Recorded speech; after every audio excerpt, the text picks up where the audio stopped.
ఎవరైతే పార్టీలో జాయిన్ అవుతారని ముందుకు వచ్చారో వాళ్ళని అనేక రకాలుగా ఇబ్బందులకు గురి చేయడానికి ప్రయత్నం చేసి అనేక విధాలుగా బెదిరించడం జరిగింది. దాంతో కొంతమంది ఇంకా ఎన్నికల షెడ్యూల్ రాలేదు కాబట్టి షెడ్యూల్ వచ్చిన తర్వాత జాయిన్ అవుదామని చెప్పేసి అలా ఉన్నారు కొద్దిమంది ఇంకాను.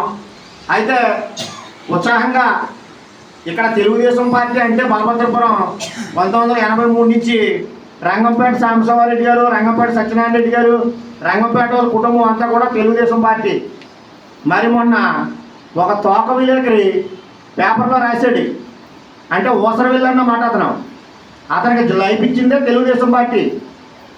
ఆ పార్టీతో బలభద్రపురం గ్రామంలో అనేక రకాలైనటువంటి అక్రమాలు చేసినటువంటి విలేకరు ఆయన ఇవాళ విలేకరు అవతారం ఎత్తాడు. మరి విలేకరులు అంటే ఏ పార్టీకి కొమ్ము కాసినట్టు ఉండకూడదు. ఈ విలేకరు గారు తన ఉనికి చాటుకోవడం కోసం ఈ బలభద్రపురం గ్రామాన్ని మొత్తం కూడా అక్కడ తాకట్లు పడేసాడు ఎమ్మెల్యే గారి దగ్గర.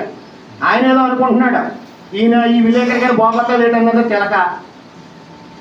ఈరోజు ఈ కార్యక్రమం ఏంటంటే కొద్ది జాయినింగ్లు ఉన్నాయి.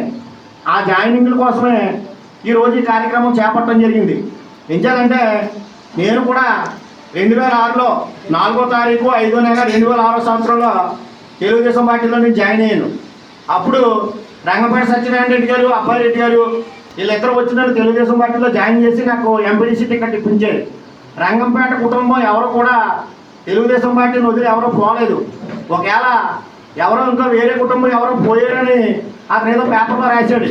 వ్యక్తిగత స్వార్థం కోసం, స్వలాభాల కోసం, కాంట్రాక్టర్ల కోసం పార్టీలు మారిపోయిన వ్యక్తులు తప్పితే వాళ్ళు ఎవరు కూడా పార్టీని డిస్పెట్టి పోలేదు రంగంపేట వాళ్ళు ఎవరు కూడా. మరి ఏదో రంగంపేటలో ఏదో అట్టెట్టుకుని ఏదో పేపర్లో ఏదో చెత్తరాతం రాశాడు. ఈనాటి వైభవం ఆనాటి ఏదైనా ఏదో రాశాడు కవిత.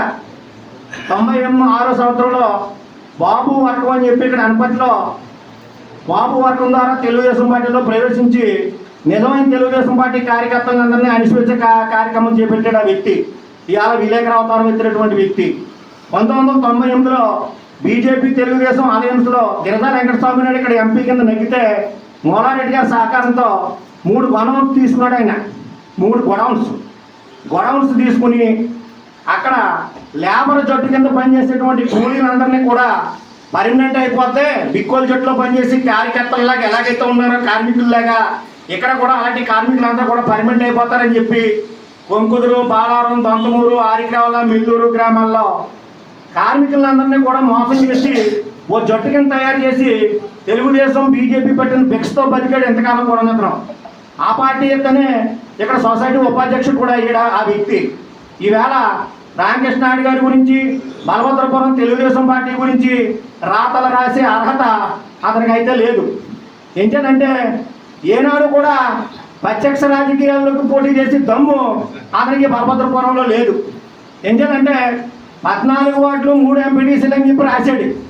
అతనికి దమ్ము ఉంటే బలభద్రపురం గ్రామంలో నేను పోటీ చేస్తాను, నా మీద పోటీ చేయమను, ఇద్దరు దండం పెట్టుకు తిరుగుదాం, ఎవరు పోటీ చేస్తాడో చూద్దాం. జనాలు నీకు ప్రజల్లో ఏ విధమైనటువంటి విలువ ఉందో ఒకసారి నీకే అర్థమవుద్ది.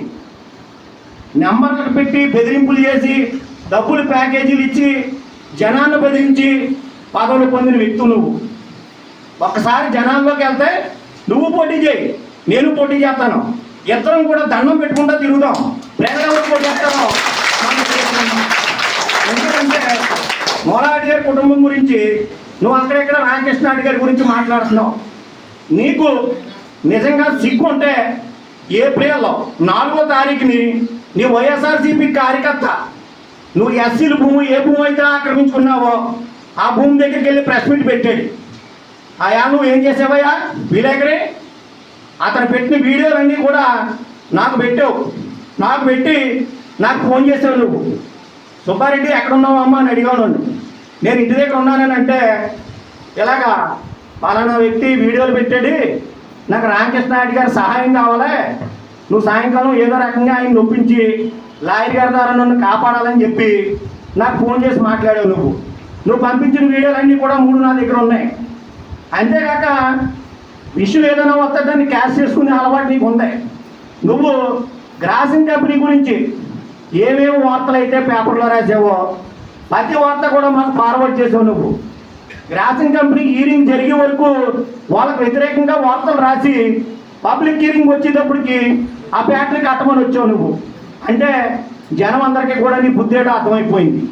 నువ్వు రాతలు రాసినంత మాత్రాన్నే బలభద్రపురం ప్రజలు ఎవరో ఎర్రోళ్ళు కాదు, ప్రజల్లో అందరిలోనూ కూడా చైతన్యం వచ్చింది.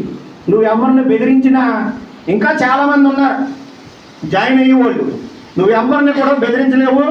రేపు రాబోయే ఎలక్షన్లో నల్లమిల్లి రామకృష్ణారెడ్డి గారి నాయకత్వంలో బలభద్రపురాన్ని మీకు సరైన ధీటుగా సమాధానం చెప్పడానికి మేమందరూ కూడా రెడీగా ఉన్నామని చెప్పి తెలియజేస్తూ ఈరోజు ఈ కార్యక్రమం ఏర్పాటు చేయడం జరిగింది. నువ్వేదో